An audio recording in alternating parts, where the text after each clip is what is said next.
서로 사랑하는 것 외에는 아무에게도 빚을 지지 마십시오. 남을 사랑하는 사람은 율법을 다 이룬 것입니다. 가늠하지 말아라, 살인하지 말아라, 도둑질하지 말아라, 탐내지 말아라 하는 계명과 그 밖에 또 다른 계명이 있을지라도 모든 계명은 내 이웃을 내 몸과 같이 사랑하여라 하는 말씀에 요약되어 있습니다. 사랑은 이웃에게 해를 입히지 않습니다. 그러므로 사랑은 율법의 완성입니다. 여러분은 지금이 어느 때인지 압니다. 잠에서 깨어나야 할 때가 벌써 되었습니다. 지금은 우리의 구원이 우리가 처음 믿을 때보다 더 가까워졌습니다. 밤이 깊고 낮이 가까이 왔습니다. 그러므로 우리는 어둠의 행실을 벗어버리고 빛의 갑옷을 입읍시다. 낮에 행동하듯이 단정하게 하시다. 소소한 연애와 술 취함, 음행과 방탕, 싸움과 시기에 빠지지 마시다. 주 예수 그리스도로 옷을 입으십시오. 정욕을 채우려고 육신의 일을 깨하지 마십시오. 네, 여러분 안녕하세요. 오늘 아침에 교회에 와보시니까 오늘이 무슨 날인지 알려주는 힌트들이 여기저기 있죠. 먼저 저기 문 앞에 크리스마스 트리, 그리고 이 강대상 앞에 쇼들이 놓여 있습니다. 그러면 오늘이 무슨 날이겠어요? 네, 대림절 첫 번째 주일입니다. 대림절은 한자로 기다릴 때 이말림, 그리고 절기 절자를 쓰는데요. 말 그대로 예수님의 임하심, 예수님의 오심을 기다리는 절기라는 것이죠. 이 대림절이라는 용어가 어떻게 만들어졌냐면 라틴어로 오심과 도착을 뜻하는 아드벤투스라는 말을 한자로 번역한 겁니다. 이 아드벤투스는 원래 로마 제국에서 황제가 도시를 방문하러 올 때 사용되던 말이었습니다. 보통 높은 분이 방문할 때는 밑에 사람들은 그분을 맞이할 준비로 굉장히 바빠지죠. 저는 그 전투경찰로 군복무를 했었는데요. 저희 정경대에 경찰서장님만 오셔도 저희 병사들은 부대 전체를 다 뒤집어서 청소할 정도로 정말 난리가 났었습니다. 그런데 일개 경찰서의 장이 아니라 한 제국의 황제가 온다고 하면 어떻겠습니까? 역사 기록을 보면은 청소와 길거리 장식은 기본이었고요. 당시 최고급 제물이 황소였는데 황소 수십 마리를 그 신상들 앞에 바치면서 황제를 축복했었습니다. 그리고 또 그 도시에 살고 있는 시민, 예를 들어서 여기 안성시는 인구가 20만 명인데요. 20만 명의 시민이 성문 밖까지 다 나와서 황제를 맞이했었죠. 그런데 일개 황제가 아니라 만왕의 왕이신 예수님께서 이 땅에 다시 오신다고 합니다. 그러면 여러분은 어떤 준비를 하시겠습니까? 며칠 전에 같은 교단의 그 동료였던 한 일본인 목사님이 한국을 방문하셔서 오랜만에 그 교제를 나누었는데요. 그 목사님께 최근 일본 교회들이 어떤지 그 동태를 여쭈어 보다가 걱정스러운 그 이야기를 하나 듣게 되었습니다. 최근 몇 년간을 돌아보면 세상에 참 흉흉한 일들이 많이 일어났었죠. 코로나 때문에 그 오랫동안 집 밖에 잘 나가지 못했고요. 또 국가 간의 끔찍한 전쟁들이 많이 일어났고 여기저기서 지진, 홍수 같은 자연재해와 또 이상기후가 일어났습니다. 그런데 이런 상황을 틈타서 이단 종교의 지도자들, 정말 그 요즘 K문화, 한국 그 한류 문화가 유행인데 K2단도 정말 대단합니다. 그 이단 종교의 지도자들이나 일부 엇나간 목회자들이 자꾸 사람들 마음에 두려움을 심어주려 한다고 합니다. 세상 마지막 날이 가까웠으니 곧 심판이 임할 것이요. 살아남고 싶으면 하던 일을 다 멈추고 우리가 말하는 이 종교 활동에 전념하시오. 그것만이 살 길이요. 라는 그런 말이 요즘 많이 나돈다고 하는데요. 비단 일본뿐만이 아니라 한국에서도 이런 말에 현혹되는 사람들이 굉장히 많죠. 세상 마지막 날, 주님 오실 날이라고 하면 사람들은 주로 공포스러운 그런 분위기를 떠올리는데요.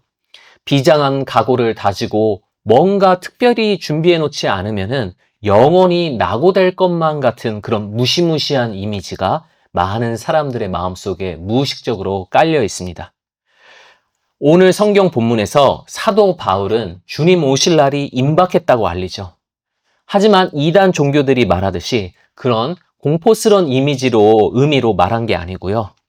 그분을 맞이하기 위해서 우리가 입어야 할 예복은 주 예수 그리스도이고 이 옷을 입은 자는 반드시 사랑하게 된다라고 말합니다.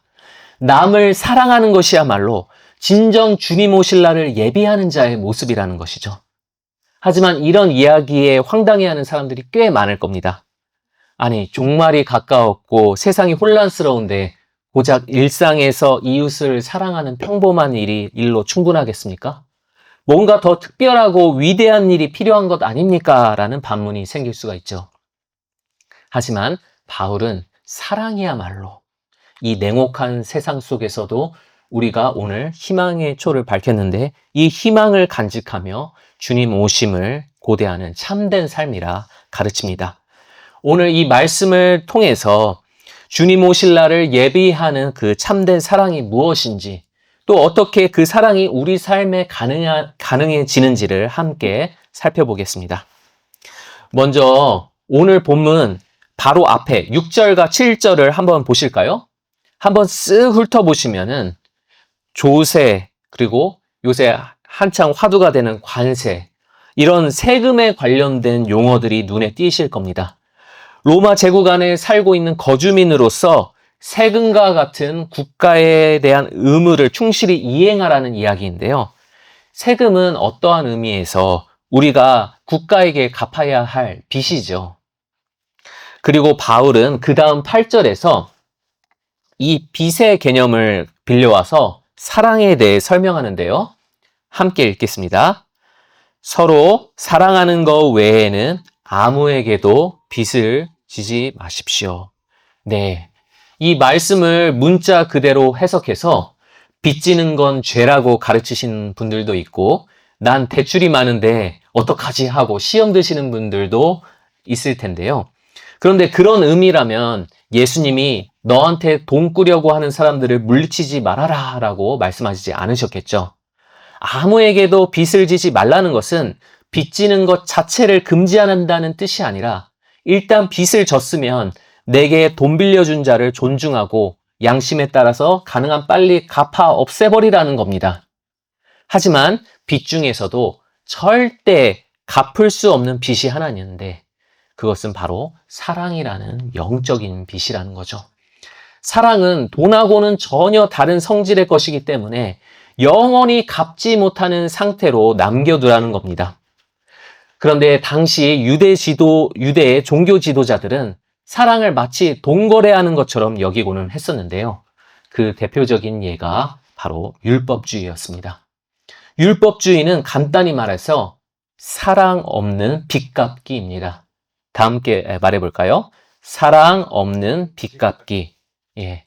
율법의 가장 중요한 핵심이 뭐죠? 사랑입니다. 하나님 사랑, 이웃 사랑. 그런데 사랑이란 알맹이는 빼놓고 율법의 형식만 지켜서 하나님에게나 이웃에게나 심판받을 만한 아무런 채무가 없이 스스로 떳떳해지려는 것, 이것이 율법주의인 것이죠. 실제 유대 사회에 실제 일어났었던 이 이야기를 하나 들려드리겠습니다. 신명기 15장을 보면 두 가지 계명이 나오는데요. 하나는 가난한 이웃에게 넉넉히 구워주라. 예, 가난한 이웃이 청할 때 넉넉하게 구워주라라는 것이었고요. 나머지 하나는 매번 7년마다 돌아오는 안식년에는 아직 돌려받지 못한 그런 빚이 남아있더라도 면제해 주어라라는 것이었습니다. 어떠세요? 이런 법이 있다면은 여러분은 어떻게 하시겠어요? 돈을 빌려주면 상대방이 일부러 안 갚고 안식년 때까지 버티다가 면제받을 수도 있는데 그런데도 빌려주시겠어요? 돈을 빌려주는 자나 빌리는 자나 서로 진실된 사랑이 없으면 이것은 절대 불가능합니다. 이 계명이 실제로 유대 사회에서 실행되었었는데요. 결과가 어땠을까요? 부자들은 돈이 있는데도 온갖 핑계를 대면서 가난한 자들의 부탁을 거절했습니다. 특히 안식년을 1년 정도 앞두고 있을 때부터는 자기 돈을 못 돌려받을까 봐 절대 안 빌려줘서 가난한 자들의 고충이 이만저만이 아니었죠. 그래서 이런 현실을 좀 개선해 보려고 새로운 제도를 만들려고 하는 그런 바리새파 사람 한 명이 있었는데요. 그게 누구냐면 사도 바울은 회심하기 전에 그 가말리엘이라는 바리새파 그 문화에서 율법을 배웠었는데요. 바로 바울의 율법 선생님이었던 가말리엘의 할아버지 힐렐이라는 사람이었습니다. 당대 가장 유명했던 랍비였죠. 이 힐렐은 안식년이 되면 모든 빚이 면제되는 것이 아니라 안식년 후에도 계속 빚이 유지되는 제도를 만들었습니다. 그러면 부자들이 아무 걱정 없이 돈을 빌려줄 수 있을 것이다. 그렇게 되면 가난한 사람들이 좀 더 수월하게 재정적인 도움을 얻을 수 있을 것이다 라고 기대했던 것이죠. 하지만 현실이 어땠을까요? 부자들은 가난한 자들에게 넉넉히 꾸어주라는 그 율법을 더 잘 지키기는 했습니다. 하지만 실제 속내는 가난한 사람들을 도우려는 게 아니라 이자 노름을 하려는 것이었죠. 이전과 다르게 빚이 영구적으로 유지되니까 부자들은 이자를 계속 뜯어내서 내 재산을 불리는 수단으로 그 제도를 악용해 버렸습니다. 그래서 가난한 사람들은 제도가 새로 바뀐 후에도 여전히 형편이 어려울 수밖에 없었죠. 이 사랑이란 본질이 없이는 아무리 그 틀을, 그 형식을 개선해 본다 해도 사람들은 전혀 달라지지가 않는 겁니다. 바울은 로마 교인들에게 이처럼 율법을 가지고 사랑을 동거래하듯 하지 말라 했습니다. 나는 이 계명을 지켰으니 나의 의무를 다했다. 나는 이만큼 헌신했으니 하나님께 나는 빚진 게 없다. 라는 이런 율법주의는 겉으로는 정결해 보일지 몰라도 영적으로는 사랑 없음이라는 그 어둠에 빠져서 그저 나만을 위해 살아가게 되는 겁니다. 그 누구에게도 빚 없는 상태로 자립하여서 더 홀가분해지고 마지막 날에 하나님 앞에 떳떳하게 설 수 있을 것 같지만 실제로는 하나님과 점점 더 멀어져서 오히려 스스로를 더 고립시키는 위험에 빠뜨리고 마는 것이죠. 제가 살면서 제 자신이 죄인이라는 것을 어떻게 알 수 있냐면요. 제 부모님에 대해서, 부모님 모시는 일에 대해서 생각해 보면 알 수가 있습니다. 저는 예나 지금이나 제 부모님에게서 말로 다 설명할 수 없는 많은 사랑을 받아왔습니다. 여러분도 그러할 겁니다. 세상에 태어나서 아무런 그런 손익 계산 없이 나를 가장 순수하게 사랑해준 존재. 그것은 나의 배우자도 아니요. 나의 부모죠. 그런데 내가 죄인이라는 걸 어떻게 알 수 있냐면 정말 인정하기 싫지만 제 부모에 대해서도 저는 인간적인 계산의 잣대를 들이댈 만큼 제 자신은 악하다는 겁니다. 내 부모가 언젠가 스스로 몸을 가눌 수 없을 때 나를 세상에서 가장 사랑해준 그 존재를 돌보는 일조차 저는 인간적인 계산에서 완전히 자유할 수 없는 죄인이라는 것이죠. 우리 죄인은 누구나 마음속에 계산기를 들고 살아서 부모를 돌보는 일에 있어서 나와 내 형제 각자의 헌신도에 예민하죠. 간병에 드는 비용과 힘과 시간을 서로 분배하는 일에 있어서 형제 모두가 온전히 순수한 사랑으로 협력하면 아무런 문제가 없겠지만 반드시 각자의 이기심이 스며들고 서로의 입장차가 생기기 마련입니다. 그리고 내가 이만큼 했으니 내 형제도 이만큼은 해야 한다는 서운함과 분노가 올라오고 마는 것이 우리 인간 모두의 솔직한 모습인 것이죠. 부모를 모시면서 이러한 차가운 현실을 경험한 사람들은 나 또한 언젠가 내 늙은 부모의 입장이 돼서 자녀들에게 내 몸을 맡겨야 된다는 그 상황이 두려워집니다. 그래서 최근 몇 년간의 설문조사를 보면은 대부분의 사람들이 내 자신의 요양을 어떻게든 스스로 해결하고 싶어 한다고 합니다. 하지만 누구나가 그럴 수 있는 재력을 가지고 있는 게 아니죠. 그러다 보니 요즘 독거노인이 많은 이유가 자녀가 부모 모시기를 거부해서이기도 하지만 또 동시에 부모가 자녀와의 그 마음 불편한 생활을 거부해서이기도 합니다. 그래서 결국 고립된 상태에서 홀로 쓸쓸하게 죽음을 맞이하는 고독사가 요즘 참 많죠. 부모로서 자녀를 대할 때 사람은 내가 할 수 있는 가장 순수한 사랑을 실현하게 되지만 죄의 영향 속에 거하는 이상 결국 부모의 마음에도 거래의 개념이 스며들기 때문에 주는 입장에서 받는 입장으로 바뀔 때에 심한 그 부채감으로 괴로워하게 되는 것이죠. 부모, 자녀, 형제, 부부 간에도 그러한데 완전 타인하고의 관계는 더 심하겠죠. 우리는 인간관계를 유지하기 위해서 선물이라는 것을 합니다. 이 선물에 대해 한번 들여다볼까요?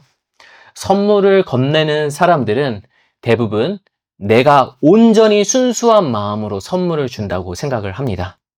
하지만 막상 답례가 시원찮거나 내 마음속에서 시원찮거나 무엇인가 그 제대로 된 감사 표현이 되돌아오지 않으면은 어느 시점에 이르러서는 내 마음속에서 상대방을 비난하고 공격하게 되죠.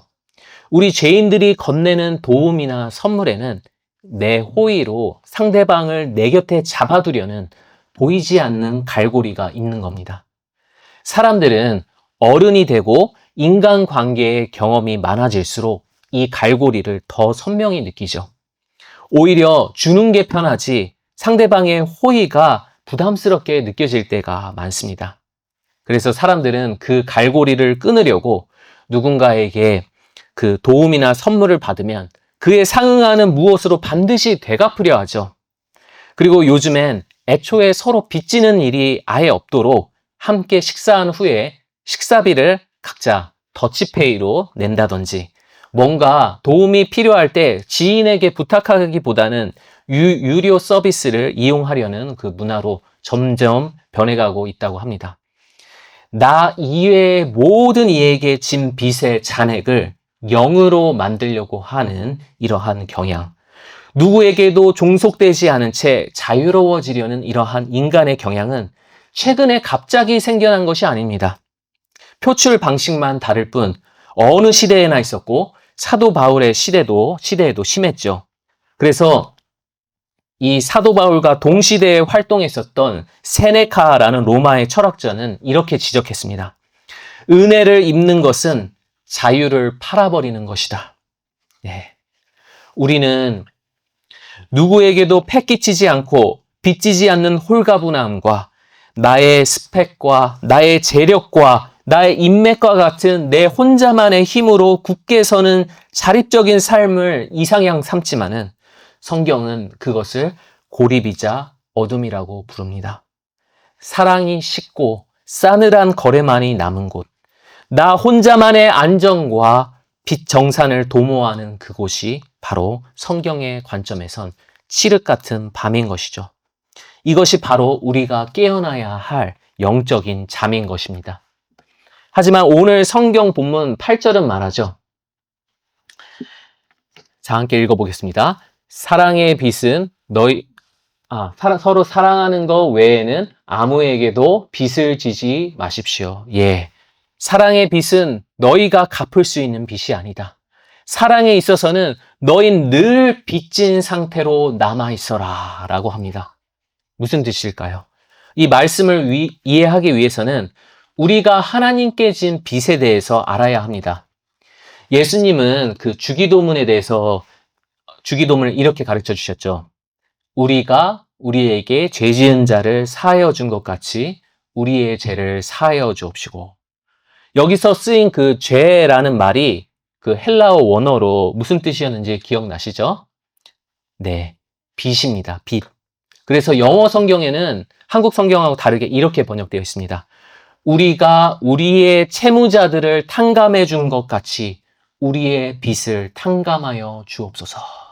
다시 말하면 죄는 인간이 하나님께 진 빚이라는 겁니다. 그리고 죄를 지은 우리는 무한한 빚더미에 앉은 비참한 채무자라는 것이죠.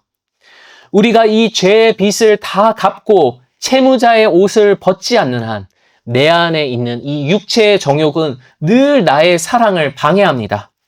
13절 후반절에 나오는데요. 13절 후반절을 한번 볼까요? 호사한 연애나 술 취함, 그리고 음행과 방탕. 예. 나만 망치는 게 아니라 상대방까지 함께 망쳐버리는 그 이기적인 쾌락을 추구하게 되기도 합니다. 또 거기에 나와 있는 싸움과 시기처럼 남들을 축복하는 일보다 남들을 저주하는 일에 내 마음이 더 끌리고 만다는 것이죠. 내 마음의 방향 자체가 사랑과 정반대를 향해서 틀어져 버렸기 때문에 그 어떠한 엄격한 율법으로 나에게 사랑하라고 겁박한들 우리는 진정 사랑할 수가 없는 겁니다. 그런데 우리를 위해서 예수님이 십자가에 매달리셨습니다. 예수님께서 십자가에서 죽으시기 직전에 마지막으로 뭐라 말씀하셨는지 기억나십니까? 네. 다 이루었다입니다. 내가 다 이루었다. 이 이루었다라는 헬라어 말은 이루다라는 뜻도 있지만 세금이나 빚을 납부하다라는 뜻으로도 쓰이던 말입니다. 네. 예수님은 십자가에서 죽으시면서 내가 다 갚았다. 너희가 하나님께 진 모든 빚을 내가 다 지불했다라고 선포하신 거죠. 예수님이 우리에게 입혀진 그 채무자의 옷을 벗겨주셨기 때문에 14절이 말하는 것처럼 이제 우리는 예수 그리스도라는 능력의 옷을 입고 이기적인 정욕에서 벗어나서 누군가를 진정 사랑할 수 있는 새 마음을 얻게 되었다는 겁니다.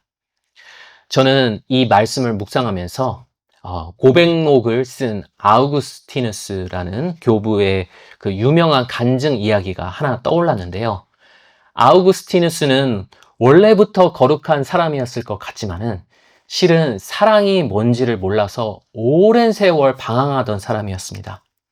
참된 하나님이 누구이신지를 몰라서 마니교라는 그 이단 종교의 신을 숭배하는 영적인 간음을 저질렀습니다. 그리고 육체적인 간음도 서슴지 않았죠. 한 여자와 결혼도 하지 않은 채 15년 가까이를 동거했었는데요.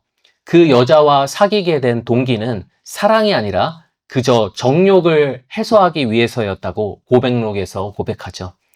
그리고 동거 중에 아이까지 생겨버렸습니다. 그런데 참 끔찍한 것은 그 여자와 동거 중에 있고 심지어 한 아이의 아버지가 되었는데도 그는 계속 다른 여자들과 잠자리를 즐겨했다는 겁니다. 그러다 그의 어머니 모니카가 신분상의 이유로 그 동거녀를 반대했습니다. 이제 헤어져라. 그러자 그는 15년간 함께 살았던 그 여자만 버린 것이 아니라 그 사이에서 난 자기 자녀도 매정하게 버려버리죠. 그리고 어머니가 정해준 다른 여자와 약혼을 했습니다. 그런데 여기서 끝이 아닙니다. 그 약혼녀는 아직 너무 어려서 성인이 되기까지 기다려야 했습니다. 그는 그 시간을 참지 못해서 결국 또 다른 여자들과 방탕하게 잠자리를 즐겼죠. 아우구스티누스는 정욕에 빠져서 하나님과 사람 그 어느 누구도 진정 사랑할 수 없는 내 자신의 비참한 모습에 너무나 괴로웠습니다. 그래서 밀라노의 그 한 정원에 앉아서 가슴을 치면서 펑펑 울고 있었죠. 그때였습니다. 담장 너머에서 아이들이 노래를 부르는데요. 그 노랫말에 귀 기울여 보니까 이런 가사가 있었습니다. 집어서 읽어라. 집어서 읽어라. 그 단순한 노랫말이 마치 하나님의 음성처럼 그의 귀에 들려왔죠. 그래서 그는 마치 뭐에 홀린 듯이 그 노랫말을 따라서 옆에 그 당시에 성경책을 놓아뒀었는데 성경책을 그 노랫말 가사대로 집어들고 펼쳤습니다. 그리고 가장 먼저 눈에 들어온 성경 구절을 읽어 내려갔는데요. 그것이 바로 오늘 본문 로마서 13장 13절과 14절이었습니다. 낮에와 같이 단정히 행하고 방탕하거나 술 취하지 말며 음란하거나 호색하지 말며 쟁투하거나 시기하지 말고 오직 주 예수 그리스도로 옷 입고 정욕을 위하여 육신의 일을 도모하지 말라. 오직 주 예수 그리스도로 옷 입어라. 바로 이 말씀을 읽는 순간 아구스티누스는 지금까지 나를 억누르던 그 모든 불안과 두려움이 거치고 말로 설명할 수 없는 하나님에 대한 확신과 평안이 내 안에 쏟아져 들어오는 것을 영적으로 느꼈습니다. 예수께서 내가 어쩔 수 없었던 이 정욕의 옷을 벗기시려고 그 값을 모두 치르셨구나. 그분의 십자가 사랑이 수놓아진 이 거룩한 옷을 내게 입혀주시려고 그 귀한 생명까지 내어주셨구나라는 사실이 깨달아진 거였죠. 아우구스티누스는 그 새 옷을 입고 인생의 전환기를 맞습니다. 이 체험이 있었던 바로 그 해에 그는 어렵게 올라갔었던 수사학 교수직을 스스로 사임했습니다. 그리고 수도원 생활과 성경 공부에 전념했죠. 아무도 그에게 그런 길을 강요하지 않았습니다. 그에게 입혀진 그 새 옷이 그가 자발적으로 그리 가도록 인도하고 있었던 것이죠. 하나님을 더욱 알고자 하는 순수한 사랑이 그를 그렇게 움직였던 겁니다. 물론 평생에 걸쳐서 성화가 이루어지지만은 그리스도를 옷 입은 자는 이처럼 정욕을 이기는 사랑이라는 그 동기가 필연적으로 생겨나게 됩니다. 그래서 손익의 계산 없이도 기쁨으로 누군가에게 다가가기 시작하죠. 그 옷을 입은 자에겐 사랑이 나를 움직여주는 동기가 되어주고 또 율법은 상대방의 유익을 위해 내가 어떻게 움직여야 할지 올바른 방법을 가르쳐줘서 우리가 진정 하나님과 사람을 이롭게 하는 삶을 살게 하는 것입니다. 이 설교를 준비하면서 제 대학 때 추억이 하나 떠올랐습니다. 제가 공부했던 그 미국의 신학대학교에는 아주 그 특이한 제도가 하나 있었는데요. 그게 뭐냐 하면 그 학교의 현지 미국 학생이 저처럼 외국에서 온 그 학생을 위해서 봉사하는 알바였습니다. 일주일에 한 번 2시간 정도 시간을 내서 저랑 영어로 대화해 주거나 공부를 도와주거나 하면 그 봉사 시간만큼의 그 최저 시급을 학교가 그 학생에게 지불해 주는 그런 제도였죠. 그렇게 해서 외국인 학생의 적응도 도와주고 미국 학생들에게 나그네를 향한 그 친절과 배려를 가르치려는 그런 의도였던 겁니다. 제가 그 학교에 입학한 지 얼마 지나지 않아서 같은 그런 신입생 중 한 명이 그 제도를 통해서 저를 돕고자 나섰습니다. 제 기숙사 바로 앞방에 살고 있었던 그 찰스라는 백인 그 친구였는데요. 그 저를 도와준 대가로 돈을 받기는 했지만은 절 위해 그렇게 나서준 게 고마웠죠. 그렇게 놀랍게도 찰스는 그 제도가 정한 2시간이란 그 봉사 규칙에 만족하지 않았습니다. 수시로 제 방에 찾아와서 말을 걸어줬고요. 수업 때나 식사 시간 때 그 마을의 아이들이 영어를 잘 못하는 외국인한테 좀 그런 외국인들이 낯설어서 제 양 옆자리에 앉는 것을 꺼려할 때가 꽤 있었는데요. 그렇게 제 옆자리가 비면은 외롭지 않게 항상 함께 앉아줬습니다. 그리고 시험 때가 되면 저에게 노트만 빌려줄 뿐만이 아니라 칠판에 적어가면서 쪽집게 과외를 해줬죠. 저를 위해서 찰스가 쓴 시간은 그 규칙의 몇 배를 초과했었습니다. 그리고 그 제도가 무슨 이유에서인지 몇 달 지나지 않아서 없어져 버렸어요. 그런데도 찰스는 저를 위한 그 시간들을 멈추지 않았습니다. 제가 2학년이 되고 3학년이 되고 졸업할 때까지 무려 4년 동안이나 늘 한결같이 저를 그렇게 위해줬었습니다. 저는 그런 사랑을 대학생활 내내 누리면서 나에게 선행을 베풀었던 그 아이의 동기가 거래나 계산이 아니라 진정한 사랑이란 걸 정말 온 마음으로 느낄 수가 있었죠. 예수 그리스도를 옷 입은 그런 은혜의 채무자가 바로 이런 모습입니다. 죄의 채무자는 그 동기가 사랑이 아니라 이기심이기 때문에 늘 최소한의 희생으로 내 빚을 청산하고 싶어 합니다.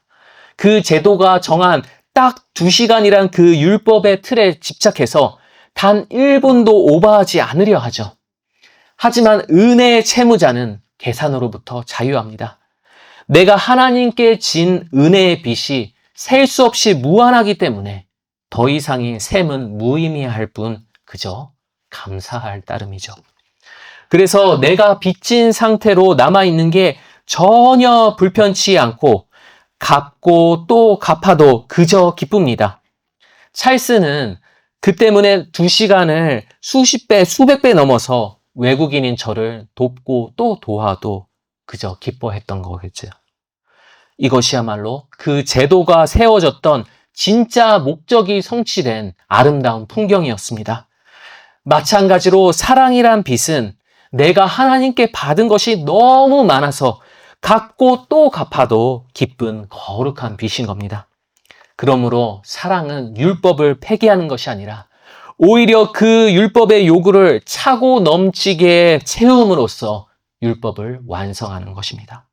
이것이 바로 바울이 말한 사랑은 율법의 완성이라는 신비인 것이죠. 사랑하는 성도 여러분, 오늘 우리는 어떤 옷을 입고 있습니까? 여러분 지금 어떤 옷을 입고 계세요?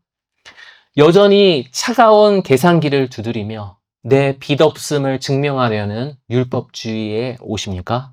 아니면 갚을 수 없는 은혜에 젖어서 기쁨으로 사랑을 흘려보내는 그리스도의 옷입니까? 이제 밤이 지나가고 대림절 새벽에 여명이 밝아왔습니다. 주님 다시 오시는 그날, 우리가 주님 앞에 내어놓게 하실 것은 아무런 빚 없이 지켜낸 내 자신의 떳떳함이 아니라 하나님이 내게 허락하신 그 누군가를 소중히 아끼고 돌보느라 지게 된 거룩한 사랑이 빚이 되게 할 줄 믿습니다.